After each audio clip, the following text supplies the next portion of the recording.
Today we speak about making your sacred altar, which is a beautiful shamanic practice that can also be applied to different traditions, but of course you would follow different principles. I wouldn't call them guidelines or protocols, because in every spiritual practice we need to be free to flow with the spirits, and when there are too many rules that have been decided and applied, because I'm aware that there are many traditions that are very strict in following specific ways.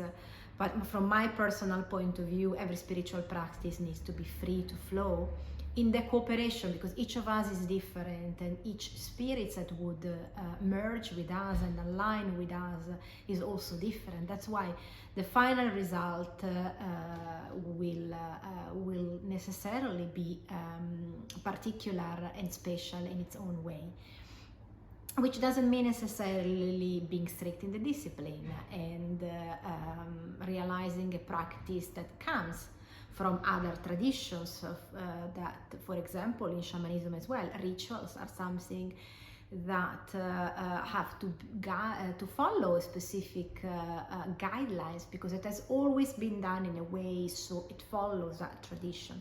While, for example, when we are realizing ceremonies, there is more open flow in terms of creating your own ceremony, in the interaction between the people that are present in the ceremony and also the spirits that are coming to you, that you are evoking for that specific intent. So the shamanic practice of making an altar combines together your everyday life with the sacred element, the sacredness of the altar. In the majority of tradition, you may have seen, I mean, from a spiritual point of view, that the altar is something that is situated above, so in a higher position. I'm referring to, for example, in the Buddhist tradition, the altar is something that is elevated, or in some religions as well, is something that is more in line with the, we would say, the upper world, the high spheres, in the connection with the divine. But in shamanism, the altar is something that is the opposite, is connected with nature. So it has to be on the ground, it has to be in a lower level, simply because the element of the divine in shamanism is nature. So it's connected with the earth, and is connecting ourselves with its natural elements. Again, as I was saying at the beginning, there are no rules in how to make an altar, but let's say that as a general advice, of course, when you are creating an altar, in a place that you can define, ideally in a corner of your home, where you feel that the energy is supported. So it would be like, can be a corner or a place where you would go daily to do your morning practice, to meditate, or just simply sit upon and ponderate of something, or just being with yourself. So it just have to be a special corner that you like in your home. Then the first practice that, of course, would need to be done at the beginning would be purify the space. So it's something that you can say, just taking some sage and purify the space around you, because also you have a sacred space around you, and of course the room where the altar would be situated. There is also a video in my channel which is entirely dedicating how to purify your house, how to cleanse your house. So what other elements can you use apart from the sage to clean the space around you? Many people always ask me, can I use the Palo Santo? The Palo Santo has not specifically the intent and the power of cleaning energy, but it's more to raise the vibration of the space. So when you feel that the energy is a little bit down, then yes, you can cleanse the vibration with the Palo Santo, but not energetically, it would be better to use the sage, or to use some other incenses, those that create a little bit of smoke, because of course the normal incense sticks wouldn't be enough. So you can use mugwort, you can use copal, you can use the cedar, the sweet grass, or more others, but normally the most common one that you could find is the sage. Then you would need to ideally have a cloth that could be like a colorful one that you can choose. So it can be different colors. It can also be smaller than this one.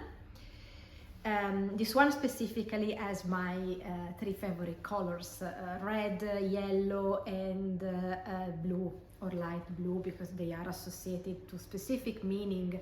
Apart from being inside, of course, that's why I decided to add them to the colors of my logo too. So the colors of the tablecloth, according to some shamanic traditions, needs to be associated with the intent, so the intention of your altar. So why are you realizing this altar? Not necessarily only because you want to have a space where to go every day, but also because you can ask for a connection. You have a desire, a wish towards the universe to have something that is coming to you into your life, that you want either to manifest, or that you want also, for example, to celebrate. So there could be, for example, if you want to dedicate an altar to love, let's say speak about unconditional love, or the love in a relationship, in a friendship, you could of course consider elements that are connected with the fire, with the red, unless you need to bring some elements of sparks and creativity to that, so you would need to use something more like orange, or you need to do a healing process in your love relationship, so you would more use something related to green, or calming down the energy of a relationship which is a little bit turbulent, and so then you would use a color like light blue. Or when you are asking for transformation, you can use a color like purple. So let's say that you can be very creative in terms of choosing the colors of the cloth. It can be an amount of colors together, or it can just have one color in general. Then in terms of the objects that you will have on your altar, I would say that in the central part, without going and considering the different traditions, what always goes into the central part is a point of attraction. So ideally I would place a candle. A candle, again, you can choose the color. Normally we could go with a white candle, but you can also decide to work on a different with a different colors as well. Then there are, of course, and this is also very much connected with the way of realizing mandalas in Buddhism, the corners. The 4 corners of the tablecloths are like the corners of a mandala, because of course in a mandala, even if it's round shape, the part inside the mandala, the central part, it's normally squared, which is called inner temple. And also in the external borders of the mandala, the monks would place the elements. Normally, of course, they realize small towers of butter, but that they contain the heaviest element in them, so they can have some decorations, so there are heavy material elements. So in the corners of your altar, you can transmute that to, for example, what is have a heavy influence. The spirits, the allies, have a great power. So it would be heavy not from what we consider, but from an energetical point of view. So a great importance. So you can place, for example, images of your allies, of your guides. And so here again we can open up, because it's shamanism, but we are calling upon all the allies, all the spirits. So you can of course connect and place with animals, because power animals specifically talk to you in shamanism and take their medicine and to the patterns that you have in your life, for which they are teaching you lessons. Or you can also just connect and place images of angels, archangels, fairies, whatever is speaking to you in this specific moment when you are realizing your altar. And then inside your altar you can of course place some crystals, place some natural elements, things that are important to you. According to some traditions, shamanically, you would need to see the size of the objects, because for example, if you are, again, the element of the candle is something that is normally is high vertical. So in some tradition they wouldn't you recommend to place something that is high, because it's just like situating something in your third eye or in the central part, so you are blocking the visual aspect of that. So it's just like having a tower. But according to other traditions, it's absolutely fine. So it's the central element, like of the fire, of the light that you are taking, and that you would lightening on each day, which will be your initial and your final part of your time that you are dedicating to your altar. So again, just play around with what feels familiar with you, and then you can also write down things on pieces of paper. Place your list of a request that you are making to the universe, considering them just about to happen. So again, the vibration would be different, instead of asking them as a list and something that will happen at some point in life, but you are focusing on the negative element. And then the remaining part again of the altar can be considered in a space like the 7 directions of shamanism that we always speak about. You can consider that in the right part you would have the east, and then the south, the west, the north, if you want to consider the main one.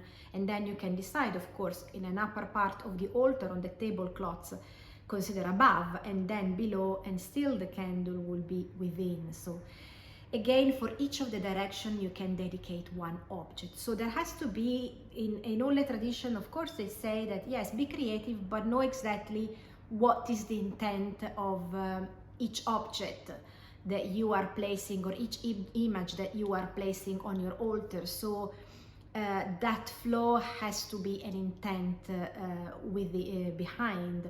So you know exactly what is the image that you are placing in a direction, or the other one you are celebrating the feminine energy, the masculine energy, or you are asking a specific guide and you're placing that guide in a specific direction, more than the other one.